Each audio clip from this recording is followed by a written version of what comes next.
Russian security agencies have now confirmed that it is dropping charges against Wagner mercenary group. The Wagner group are accused of staging an armed mutiny to topple the country's military leadership.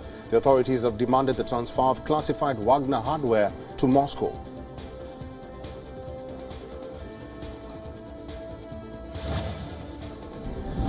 Russia says it has destroyed multiple equipment and facilities deployed by Ukrainian forces in bordering regions. Now, according to the Defense Ministry, Russian forces used long-range, high-precision missiles for the attack.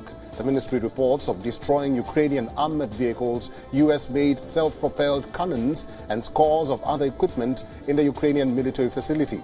In addition, the Russian Air Force has also intercepted drones launched from Ukraine. On the other hand, General Staff of the Ukrainian Armed Forces said that there have been 36 separate battles on the front line in the past 24 hours.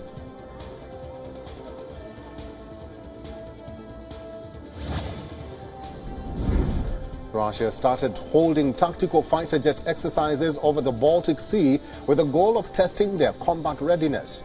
According to the Russian Defense Ministry, crew of the Su-27 fighter jets went airborne and fired cruise missiles at mock enemy aircrafts. The ministry added that in addition to improving skills, the fighter jets' crew are on round-the-clock combat duty guarding the airspace of Russia's Kaliningrad enclave.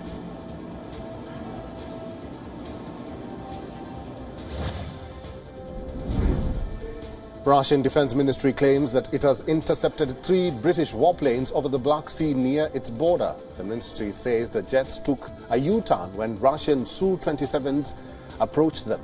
However, the warplanes did not violate the Russian airspace. British officials later confirmed that they had sent jets in that area for a routine operation in the international airspace.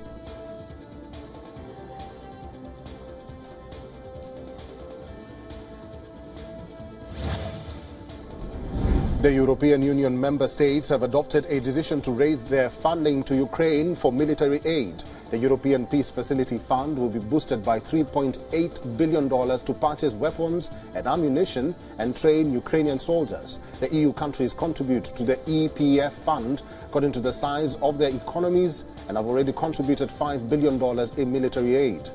The latest grant will take the total fund pool to over $13 billion. The EPF fund was started by EU in 2021 to maintain regional peace and defend EU interests abroad.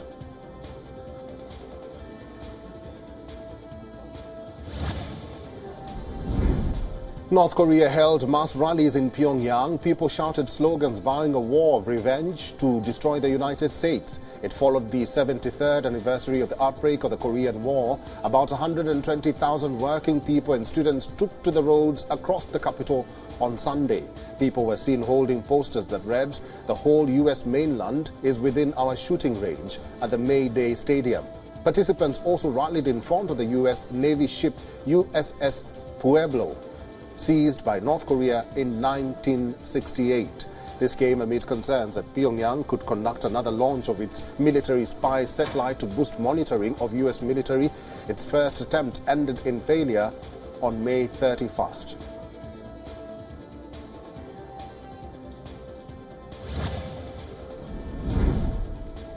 In other news at this hour, Kenya's stand on the LGBTQ+ community is being challenged by lawmakers who support a new family protection bill. The bill mirrors the Ugandan law which outlaws homosexuality.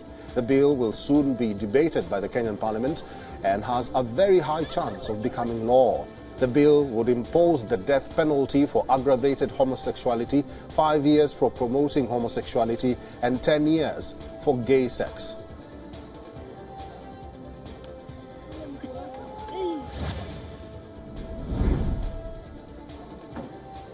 Former Audi boss Rupert Stagler was handed a suspended sentence of 1 year, 9 months by a Munich court on Tuesday.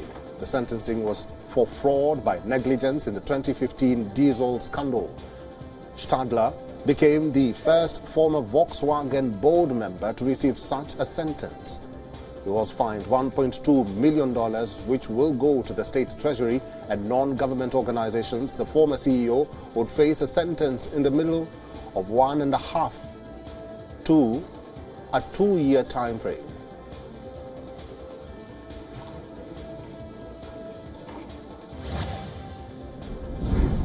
Hundreds of Israeli protesters have been demonstrating against the government's planned judicial overhaul. The latest protest took place in front of the House of Justice Minister Yariv Levin.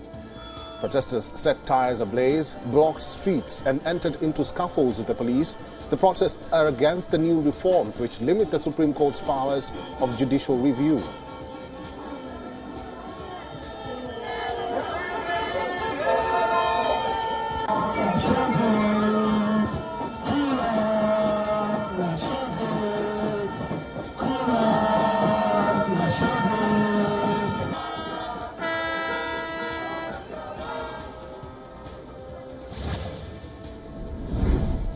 The Gabonese government has announced that the presidential, legislative and local elections will be held on August 26th. The incumbent president, Ali Bongo Ondimba, and his party currently stand as the overwhelming favorites of the public against a very divided opposition. The presidential, legislative and local elections will be conducted on the same day. Voting for citizens will open at 7 a.m. and close at 6 p.m. local time.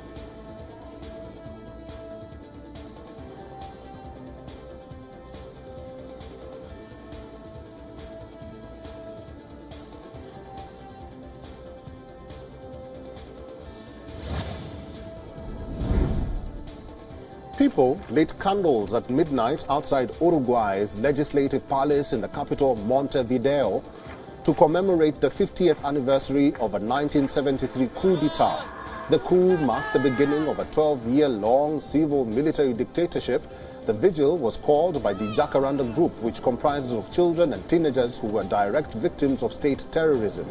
The message "Democracy Forever" was projected on the walls of the legislative palace.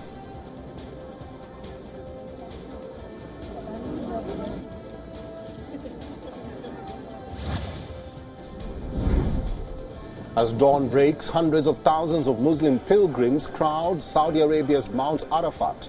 This is where the Prophet Muhammad is believed to have given his final sermon. On the third day of the Hajj, the climax of the pilgrimage was held in the fierce summer heat.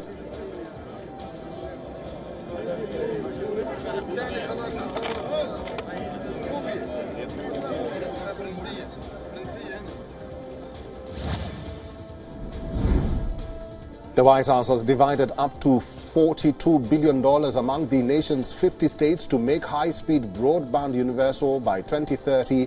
This came in as a part of President Joe Biden's new publicity campaign for economic policies as his 2024 re-election bid gears up.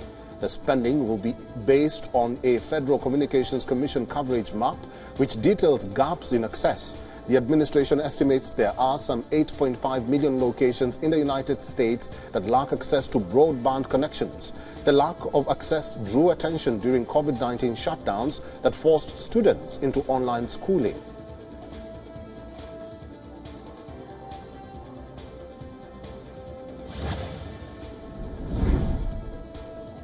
U.S. electric truck maker Lordstown has filed for bankruptcy protection and has decided to take legal action against Foxconn, the Taiwanese tech giant. The e-truck maker has complained that the Taiwanese tech giant has committed fraud by breaking a series of promises to invest up to $170 million in the company. The bankruptcy and the lawsuit have set up an international business clash that could intensify scrutiny of Foxconn's EV ambitions and partnerships, not only with Lordstown, but also with other automakers.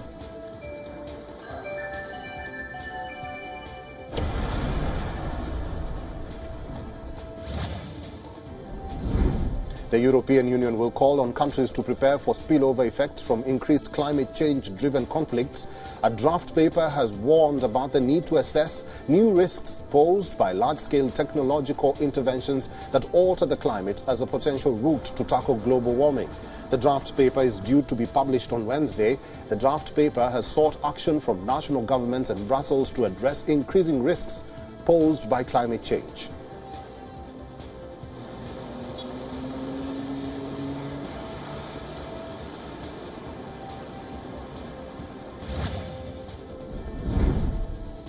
Also on Speed News at this hour, WhatsApp is now working on a new feature that will allow users to pin messages within chats for a fixed duration.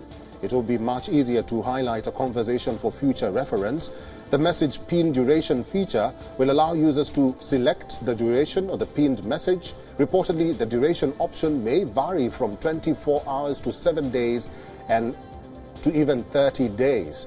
With this new feature, users will not have to scroll all the way up, skipping chunks of days and weeks to find an important message. This feature is sure to offer greater flexibility and control to users over their pinned messages.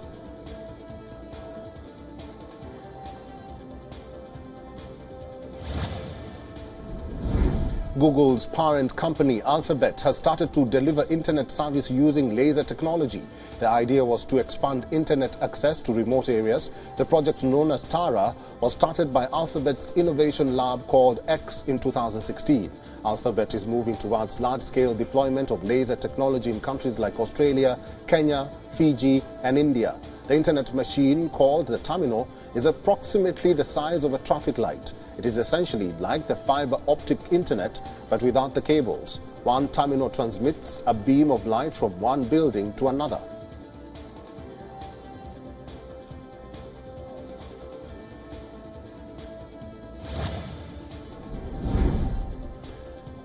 Let's talk about the effects of climate change on Speed News. 7 people are missing after heavy rain triggered landslides in China's Sichuan province.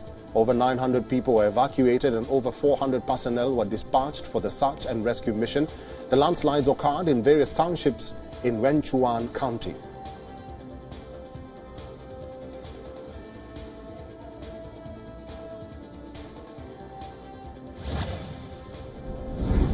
At least 13 people have been killed and 17 others injured in rain-related accidents in parts of Pakistan's central Punjab. Traffic and pedestrians are seen navigating flooded streets on Monday after heavy rains overnight. The deaths so far were due to lightning strikes and collapsed roofs, mainly in the towns of Narowal and Sheikhupura. Heavy rain and dust thunderstorms are predicted in upper and central parts of the country from June 25th to the 30th, with occasional gulps.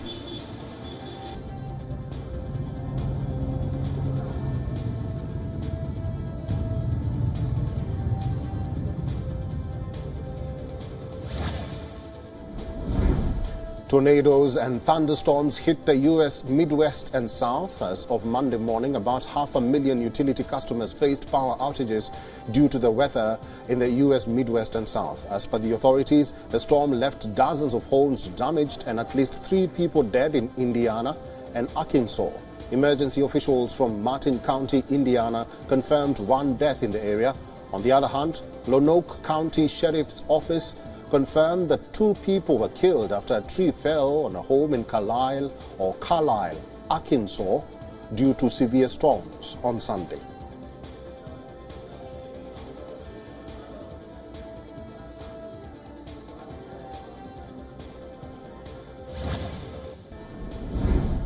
The snow-capped peaks of Shaunta Valley in Pakistan, occupied Kashmir, are showing signs of melting. Referred to as the heaven on earth, the valley's peaks are falling prey to climate change. Now, according to the United Nations Development Programme, its glaciers are not just worsening floods, but are also forming lakes. This has posed risk at 7 million people downstream, or to over 7 million people downstream. Rising temperatures, frequent rainfall, hailstorms, cloudbursts, and unusual snowfall patterns are the listed causes. Apart from the polar regions, Pakistan counts over 7,000 glaciers. This number is more than anywhere else in the world.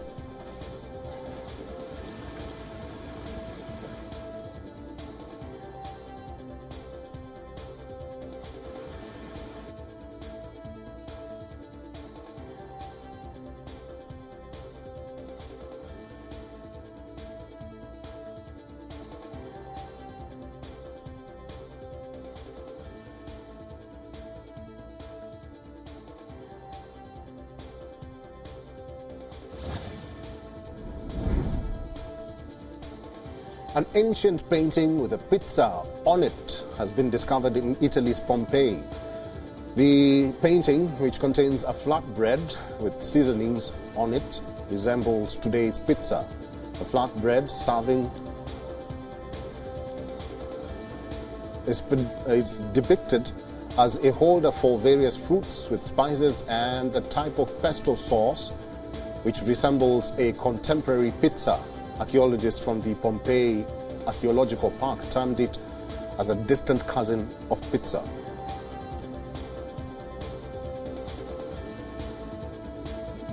WION is now available in your country. Download the app now and get all the news on the move.